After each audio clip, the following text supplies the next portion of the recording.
Ya, Assalamualaikum warahmatullahi wabarakatuh. Pada video perkuliahan kali ini, saya akan melanjutkan materi dari pekan lalu, yaitu mengenai teori sampling.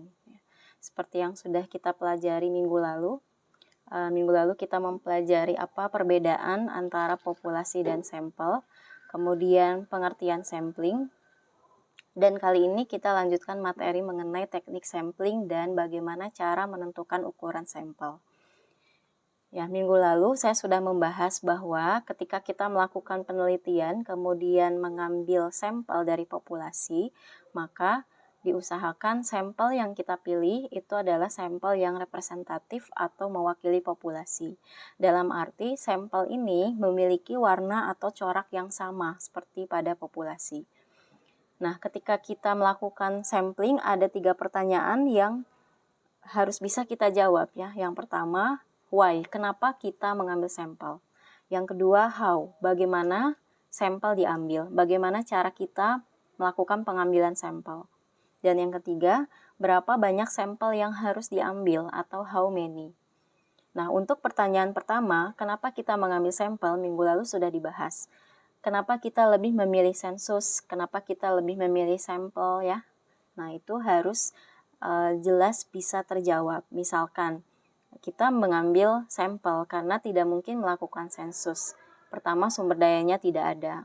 Atau misalkan ketika kita melakukan sensus maka akan merusak eksperimen, maka kita di sini lebih memilih sampel. Nah, jadi kenapa memilih sampling atau sensus itu harus jelas alasannya.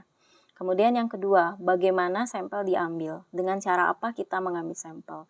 Untuk bisa menjawab pertanyaan kedua ini, kita harus mempelajari terlebih dahulu teknik sampling ya, atau sampling method. Nah, nanti ada beberapa teknik sampling yang akan kita bahas.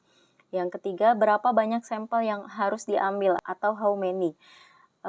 Ini akan kita pelajari pada materi mengenai sample size ya, bagaimana cara menentukan ukuran sampel. Dalam merancang sampling ada beberapa tahapan. Yang pertama, kita harus bisa mendefinisikan terlebih dahulu populasi target ya. Jadi mana nih yang kita jadikan populasi? Misalkan populasi dosen TELU atau misalkan populasi mahasiswa S1 Sistem Informasi. Nah, itu sudah jelas kita state di awal ya, apa target populasinya. Yang kedua, siapkan kerangka sampling. Misalnya kerangka sampling terdiri dari nama, usia, jenis kelamin, program studi, dan lain-lain. Kemudian pilih teknik sampling. Nah, ini ditentukan dari awal ya, teknik sampling apa yang akan kita gunakan. Kemudian berikutnya menentukan ukuran sampel atau sample size, dan yang terakhir baru kita lakukan proses sampling ketika tahapan A sampai dengan D sudah siap. Nah, bagaimana cara kita menentukan ukuran sampel? Ya, berapa besar sampel yang harus diambil? Grafik berikut menggambarkan hubungan antara ukuran sampel dengan tingkat kesalahan. Nah, di sini bisa dilihat ketika ukuran sampel kecil, maka errornya besar. Ya. Tetapi ketika ukuran sampelnya besar, errornya rendah atau kecil. Nah, jadi dari grafik ini kita bisa menyimpulkan bahwa semakin besar ukuran sampel, maka tingkat errornya juga semakin rendah. Nah, maksudnya error di sini adalah tingkat kesalahan dalam penelitian ya yang kita toleransi. Biasanya besarnya 5%, 10%, atau 1%. Ketika errornya misalkan 5%, maka tingkat kepercayaannya atau presisinya ya, tingkat kepercayaannya ini adalah 95%. Bagaimana menentukan ukuran sampel yang efisien? Nah, di sini di sebelah kiri ada grafik ya yang membandingkan antara metode A dan metode B. Metode A dan metode B di sini sama-sama memiliki sumber daya yang sama. Tapi bisa dilihat bahwa metode A menghasilkan tingkat presisi yang lebih tinggi daripada metode B. Sehingga kita bisa simpulkan bahwa metode A lebih efisien daripada metode B. Kenapa? Karena dengan sumber daya yang sama, metode A menghasilkan tingkat presisi yang lebih baik atau lebih tinggi daripada metode B. Kemudian untuk gambar sebelah kanan, antara metode A dan metode B, kesamaannya adalah tingkat presisinya sama besarnya ya. Tapi yang berbeda adalah sumber dayanya ya. Jadi metode B di sini lebih membutuhkan sumber daya yang lebih banyak. Sehingga kita bisa katakan metode A lebih efisien daripada metode B. Kenapa? Karena keduanya menghasilkan tingkat presisi yang sama, tapi metode A membutuhkan sumber daya yang lebih sedikit.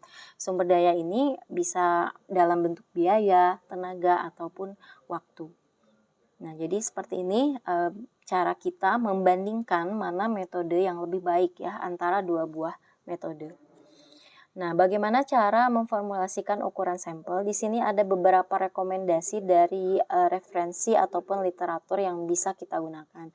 Jadi nanti teman-teman bisa mengacu pada literatur atau rekomendasi manapun, asalkan ada referensinya ya. Misalkan untuk yang pertama ini diambil dari buku karangan Gay dan Deal tahun 92. Ya, dijelaskan pada buku tersebut bahwa penelitian deskriptif sampelnya 10% dari populasi. Jadi jika populasinya 300, maka ukuran sampelnya 30. Kemudian untuk penelitian korelasional dan penelitian kausal 30 elemen populasi. Ya. Kemudian pada buku karangan Champion tahun 81 juga disebutkan bahwa sampel yang ideal ini jumlahnya berkisar 30 sampai dengan 60 atau 120 sampai dengan 250. Rekomendasi berikutnya ya dari kedua buku ini dinyatakan bahwa sebaiknya ukuran sampel berada di antara 30 sampai dengan 500. Oke, kemudian di sini juga ada tabel praktis karangan Krejci dan Morgan tahun 2009. Pada tabel praktis ini kita bisa melihat berapa ukuran sampel minimal yang dibutuhkan ya. Misalkan kita ingin menentukan ukuran sampel ketika populasinya mahasiswa S1 Sistem Informasi. Misalnya populasinya berjumlah 1.800. Nah, berdasarkan tabel praktis ini, maka ukuran sampel yang bisa kita ambil minimal adalah sebanyak 317 ya. Ini kalau menggunakan tabel praktis. Ada juga tabel praktis lainnya ya, ini karangan Isaac dan Michael, di mana tabel praktis ini tentu lebih lengkap daripada tabel sebelumnya ya, karena pada tabel ini disajikan beberapa alternatif untuk taraf kesalahan atau taraf error 1%, 5%, dan 10%.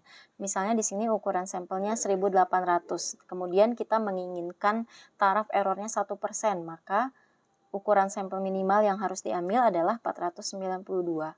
Tapi ketika kita ingin errornya lebih besar lagi 5% ya, maka ukuran sampelnya juga mengecil ya menjadi 294.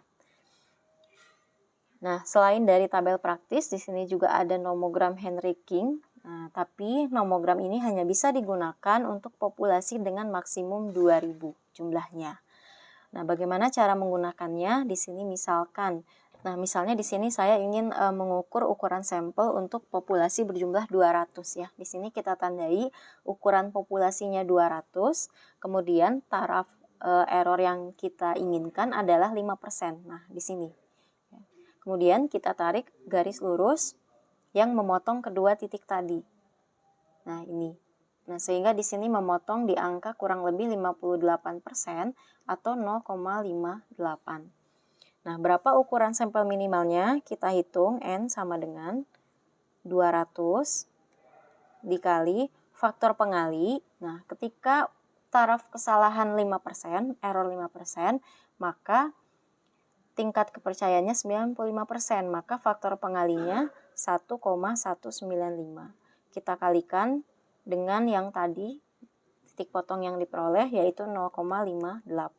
Kesimpulannya kita dapatkan 19,12 ukuran sampel minimal.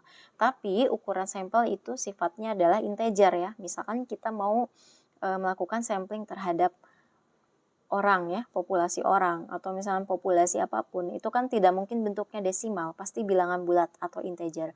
Sehingga 19,12 ini kita bulatkan menjadi 19 unit mengikuti aturan pembulatan angka ya. Atau dalam beberapa referensi ada yang meminta untuk membulatkan ke atas, selalu ke atas supaya terpenuhi ukuran sampel minimalnya. Tapi kita sepakati bahwa kita lakukan pembulatan sesuai kaidah pembulatan angka penting ya. Oke. Selain daripada nomogram, kemudian tadi tabel praktis, ada juga yang paling sering digunakan yaitu Slovin ya. Formula Slovin atau Slovin sample size. Nah, ini kita menggunakan rumus dan ini tentunya lebih fleksibel ya dalam segi penggunaannya. Jadi rumusnya adalah ukuran sampel sama dengan ukuran populasi ya. Ini adalah ukuran populasi. Kemudian dibagi dengan 1 ditambah ukuran populasi dikalikan error kuadrat. Nah, ini adalah error, tingkat kesalahan yang kita inginkan. Sebagai contoh, misalnya saya memiliki populasi mahasiswa S1 Sistem Informasi berjumlah 1.800.